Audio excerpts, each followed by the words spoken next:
French President Macron has named Sébastien Lecornu as the country's new prime minister. Lecornu, who previously served as the defense minister, is largely seen as a continuity choice. Of course, Charlotte is joining us this morning with more. Charlotte, a surprising announcement in terms of timing, but not so much in terms of content. How should investors be reading this? Yeah, certainly that was fast, this nomination. Unlike the previous nominations, took 8 days for Bayrou, took 2 months for Barnier, but we had the Summer Olympics in the meantime. But certainly this one was very quick, just on the day of the Prime Minister Bayrou giving his resignation, a new Prime Minister announced, Sébastien Lecornu, the 5th Prime Minister in less than 2 years for Macron.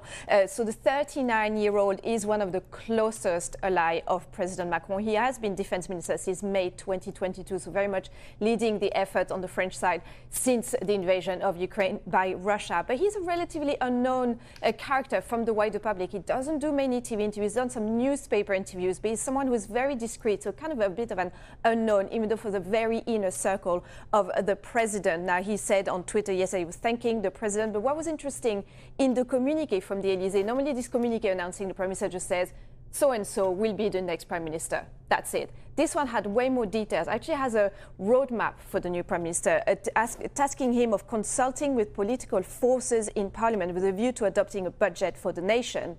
And only following the discussion, it will be up to the prime minister to propose a government. So we won't have a government for a while.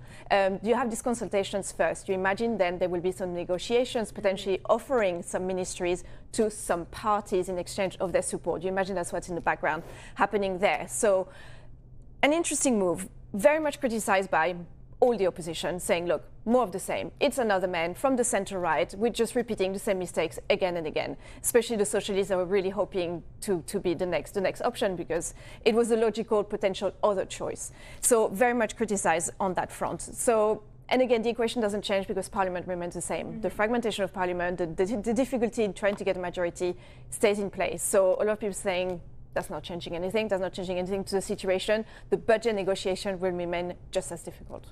And from an investment perspective, we know that the scenario that investors were perhaps the most worried about was a potential snap parliamentary election happening here. Does the choice of Lecornu change in any way the likelihood of a snap parliamentary election? Well, that's all in the hands of the president. So again, it will all depend on those negotiations that he's been tasked with the different parties. But every single prime minister before that, Bayrou and Barnier, said they would do these negotiations, and they did negotiations for weeks and weeks and weeks, and that didn't quite work out. So maybe Sébastien Lecornu has excellent skills in negotiations, better than Michel Barnier, who we know is a negotiator in his experience. So we have to wait and see, but certainly it looks like the other parties are not ready to negotiate. Well, Charlotte, stick with us because there's more developments out of France that we need to discuss. Let me just bring our viewers up to speed with what we're referring to here. France is also bracing for a wave of demonstrations this week after the Block Everything movement picked up on social media over the last few weeks, calling for a day of blockades, strikes, and other disruption. At one point, there were expectations that perhaps this could be called off if there was some sort of vote in parliament that actually supported Bayrou. What could be the impact from this disruption? Yeah, it's interesting to see the parallel of the handover ceremony between the two prime ministers today at midday in Paris, while these protests will be happening in the background.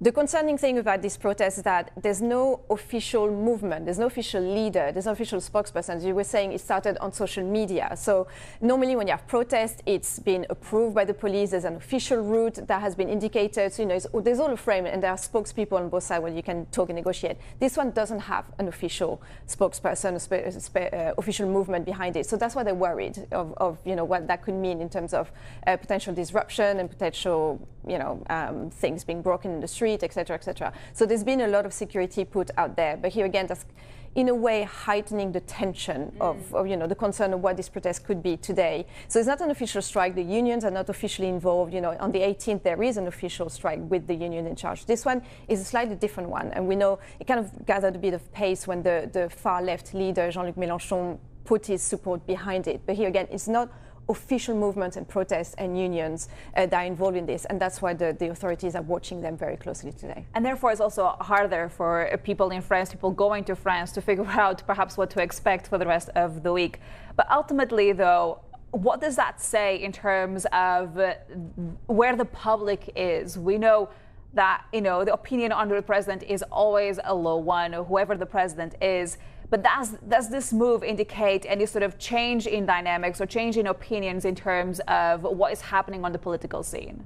No, I think there's a great sense of fatigue of, another prime minister who probably won't manage. So that's the question, do you need at some point to maybe have the president call a snap election?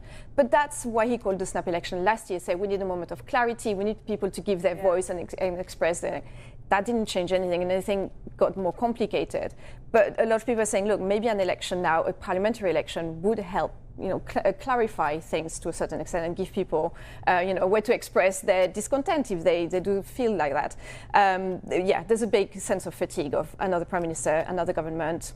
Negotiations are probably not going to be successful. There's a bit of a déjà vu feeling. Yeah, for sure. Well, Charlotte, thank you for bringing us up to date with the latest out of France.